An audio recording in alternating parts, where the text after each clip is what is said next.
तो एपिसोड 1 की शुरुआत होती है मैट, पॉगी और कैरन से, जो कि अपने लॉ फर्म से निकल के एक रिटायरमेंट पार्टी में जा रहे होते हैं। और ये रिटायरमेंट पार्टी मैट, पॉगी और कैरन के दोस्त चेरी नाम के एक डिटेक्टिव की होती है। तो ये तीनों एक बार लाइक रेस्टोरेंट में पहुंचते हैं, जहाँ पे बहुत सारे और भी ऑफिसर्स आए हुए होते हैं। तो यहाँ पर डिटेक्टिव चेरी डिटेक्टिव किम से कह रहे होते हैं कि न्यूयॉर्क के लोग आजकल विजिलेंटी पे पुलिस वालों से भी ज्यादा भरोसा करते हैं। और ये दोनों टीवी पे लगे उस न्यूज को देख रहे होते हैं, जहाँ पे व्हाइट टाइगर नाम का एक विजिलेंटी लोगों को क्राइम से बचा रहा होता है। इसी के साथ ही पॉगी वहाँ पे क्रिस्टीन नाम के एक लॉयर से पेनी के केस के बारे में डिस्कस कर रहा होता है। अभी वहाँ पे सबके सब चेरी के रिटायरमेंट को सेलिब्रेट करते हैं। इधर मैट और कैरन पॉगी को देख के काफी हंस रहे होते हैं, क्योंकि उन्हें लग रहा होता है कि पॉगी इतनी बड़ी माल पटा ही नहीं सकता। तभी पॉगी को एक कॉल आता है और वो बात करने के लिए बार से बाहर जाता है। तो पॉगी को ऐसे जाता हुआ देख के मैट समझ जाता है कि जरूर कुछ न कुछ गड़बड़ है, जिस वजह से वो पॉगी के पास जाता है और उसे पूछता है कि आखिर मैटर क्या है। जिस पर पॉगी उससे कहता है कि उसने अपने केस से रिलेटेड बेनी को छुपा के रखा है। जिस पर मैट उससे काफी ज्यादा गुस्सा होता है कि आखिरकार वो ऐसा कैसे कर सकता है। मगर यहाँ पे प्रॉब्लम की बात ये होती है कि बेनी फॉगी से कॉल पे कह रहा होता है कि उसे यहाँ पे कोई मारने आ रहा है। तभी वहाँ पे मैट डिसाइड करता है कि वो फॉगी के अपार्टमेंट पे जाके इस मैटर को चेक करेगा। और जब डेयरडेविल अब फॉगी के अपार्टमेंट की तरफ जा रहा होता है, तब हम देखते हैं कि डेयरडेविल को कुछ हाईटेक अपडेट्स मिल चुके हैं। तो डेयरडेविल फॉगी के अपार्टमेंट की तरफ आधे रास्ते पे होता है, तभी पेनी फॉगी को कॉल करके कहता है कि उसे तुम्हारी लोकेशन चाहिए थी। और इतना सुनने के बाद मैट समझ गया होता है कि यहाँ पर बेनी की नहीं, असल में फॉगी की जान खतरे में है। तो ये सुनने के बाद मैट फॉगी की तरफ निकल पड़ता है। और तभी हम देखते हैं बेंजामिन पॉइंडेक्सर को, जो कि एक स्नाइपर लेके फॉगी के ऊपर एम लिए बैठा है। अब बेंजामिन को डेयरडेविल सीजन 3 में हमने बुलसाई के रोल में देख ही रखा है। तो बेंजामिन पेशे से एक स्नाइपर होता है। तो इससे पहले कि डेयरडेविल वहाँ पे पहुंच पाता, बेंजामिन फॉगी के ऊपर फायर कर देता है। इतना ही नहीं, वो इस बार में एक स्मोक ग्रेनेड भी फेंक देता है, जिससे वहाँ पर अफरा तफरी वाला माहौल क्रिएट हो जाता है। जिसके बाद वो कैरन को भी मारने ही वाला होता है, मगर डेयरडेविल वहाँ पे आके उसे बचा लेता है। और इसके बाद शुरू होती है डेयरडेविल सीरीज की सबसे बेस्ट चीज, वन टेक एक्शन सीन की, जिसमें डेयरडेविल और बेंजामिन एक दूसरे से ब्रूटल तरीके से लड़ते हैं,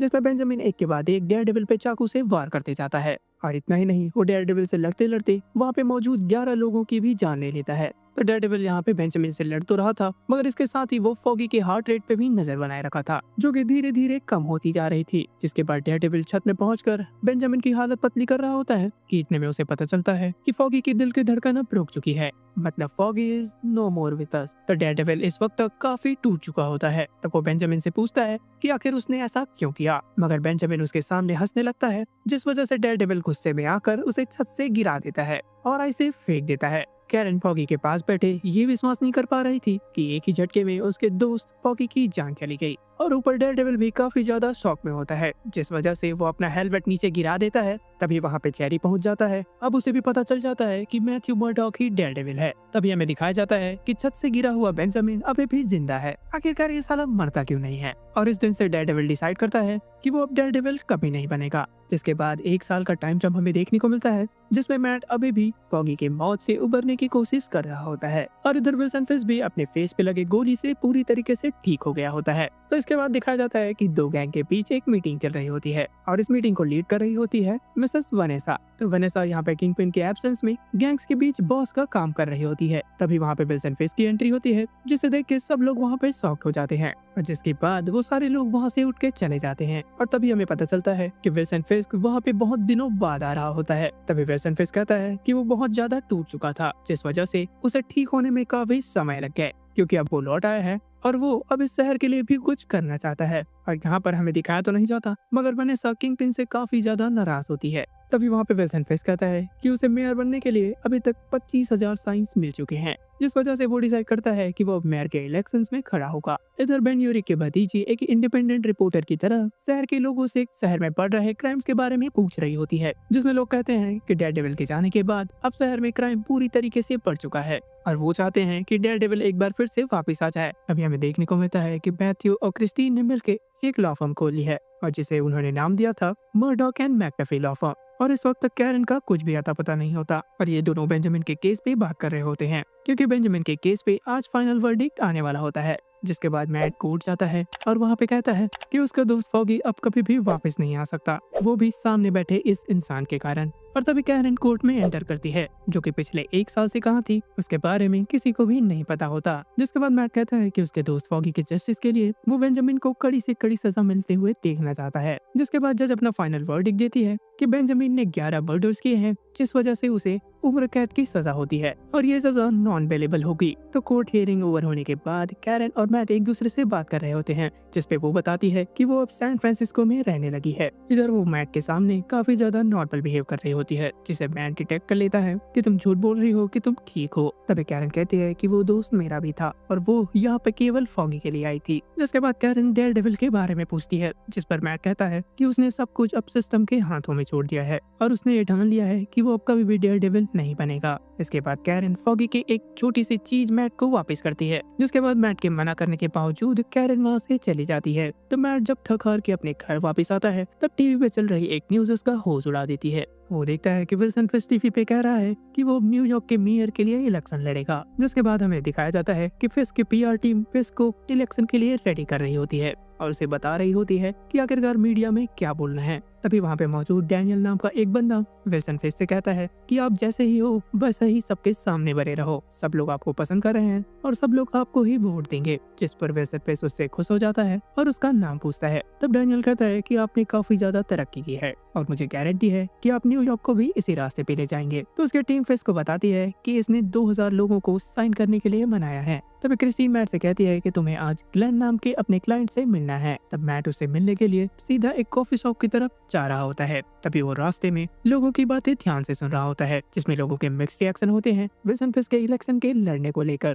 फाइनली मैट क्लीन से मिलता है और उससे बात करता है कि आखिर उनका लॉ फर्म उनके किस तरीके से मदद कर सकता है। तब ग्लेन कहते हैं कि उसे क्रिस्टीन ने एक थेरेपी के लिए भेजा था, ना कि किसी केस के सिलसिले में। तब मैट उसके रिप्लाई में कहता है कि उसे क्रिस्टीन ने कहा था कि ग्लेन को एक लॉयर की जरूरत है। तो ये दोनों समझ गए थे कि क्रिस्टीन ने इन दोनों को एक ब्लाइंड डेट पे भेज दिया है। और जब मैट वहाँ से वापस आता है तब वो क्रिस्टीन की अच्छे से क्लास लेता है, जहाँ पे क्रिस्टीन उससे कहती है कि मैंने तुम्हें इतना खुश कभी नहीं देखा है। वो जान गई थी कि ये ब्लाइंड डेट सक्सेसफुल रही। जिसके बाद वो जैसे ही अपने ऑफिस में जाता है, जेरी वहाँ पे उसका इंतजार कर रहा होता है और जेरी यहाँ पे रिटायर होने के बाद मैट के लिए एक प्राइवेट इन्वेस्टिगेटर का काम कर रहा होता है। तो मैट ने जेरी को यहाँ पे विल्सन फिस्क की इन्वेस्टिगेशन में लगा रखा था। तो इन्वेस्टिगेशन के बाद जेरी मैट को बता रहा होता है कि फिस्क ने अपना पूरा का पूरा धंधा अभी तक क्लीन बनाया रखा है, उसके खिलाफ कोई भी छोटी से छोटी भी सबूत नहीं मिल पाई और इस चीज में उसकी मदद शायद उसकी वाइफ वनेसा ने किया है। जिसके बाद मैट किंगपिन के इस मैटर को खुद ही इन्वेस्टिगेट करने का फैसला करता है। इसके बाद एक बार और बेन यूरिक की भतीजी को विल्सन फिस्क के इलेक्शन में खड़े होने के रिलेटेड लाइव रिपोर्टिंग करते हुए दिखाया जाता है, जिस पर उसे न्यूयॉर्क के लोगों से मिक्स्ड रिएक्शंस मिल रहे होते हैं। कोई विल्सन फिस्क को एक अच्छा कैंडिडेट बता रहा होता है तो कोई उसे बुरा।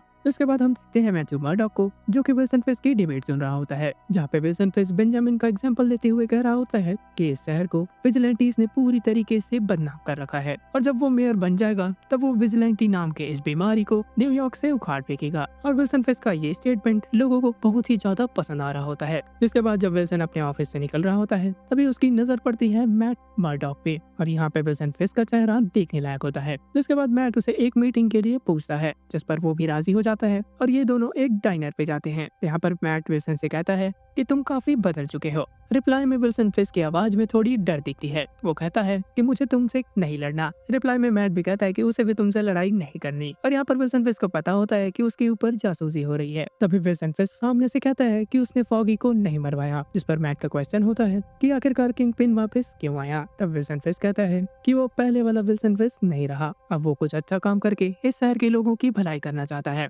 साथ ही मैट से कहता है कि तुमने डेयरडेविल बन के इधर उधर घूमना क्यों बंद कर दिया। तब मैट कहता है कि उसने अपने दोस्त को खोया है और ये रीजन है कि वो अब और किसी को खोना नहीं चाहता। और तो और मैट ये भी कहता है कि वो भगवान पे बिलीव करता है, जिस वजह से वो विल्सन फिस्क को सुधरने का एक मौका जरूर देगा। और अगर विल्सन फिस्क ने आगे चल के इस रास्ते से भटकने की कोशिश की तो उसे सजा देने भी वो खुद ही आएगा। तभी सामने से भी वार्निंग आती है कि विल्सन फिस्क के मेयर बनने के बाद अगर तुमने अपनी डेयरडेविलगिरी जारी रखी तो तुम्हारा भी हश्र पूरा होगा। तो जिसके बाद मैट ग्लेन के साथ एक डिनर डेट पे जाता है, जहाँ पे वो दोनों चल ही रहे होते हैं कि इतने में उसे पता चलता है कि विल्सन फिस्क ने ये इलेक्शन जीत लिया है। और ये न्यूज न्यूज सुनने के बाद ग्लेन ऑब्जर्व करती है कि मैट के चेहरे का रंग उड़ चुका है, जिस पर मैट ग्लेन से कहता है कि विल्सन फिस्क एक दरिंदा है और उसका भरोसा कभी भी नहीं किया जा सकता। इधर विल्सन फिस्क के ऑफिस में पार्टी स्टार्ट हो चुकी थी, जहाँ पर वनेसा सभी प्रेजेंट होती है। जिसके बाद वो दोनों छत पे जाके अकेले में बात कर रहे होते हैं। तभी विल्सन कहता है कि उसे एडम के बारे में पता है। तब वनेसा विल्सन से कहती है कि प्लीज उसे मारना मत, जिस पर विल्सन कहता है कि उसके अंदर का कातिल पहले ही मर चुका है। जिसके बाद विल्सन फिस्क पूरे न्यूयॉर्क को थैंक्स कहते हुए एक स्पीच देता है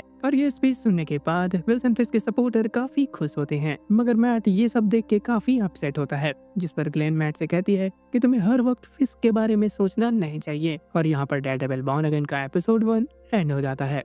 मजा आया। हाँ, ये एपिसोड कमाल का था। तो यार आपको कैसा लगा ये एपिसोड हमें कमेंट सेक्शन में बताना ना भूलें। और अगर आपको वीडियो पसंद आया तो हमारे चैनल के सुपर हीरो स्टेशन को सब्सक्राइब करें और इस वीडियो को लाइक करें। मैं जल्दी इस सीरीज के एपिसोड 2 का भी वीडियो लाने वाला हूँ, जिसे आप मिस नहीं करना चाहते तो इस चैनल को सब्सक्राइब करने के साथ ही वो बेल आइकन भी दबाना ना भूलना, जिससे वो वीडियो सबसे पहले आपके पास तक पहुँचे।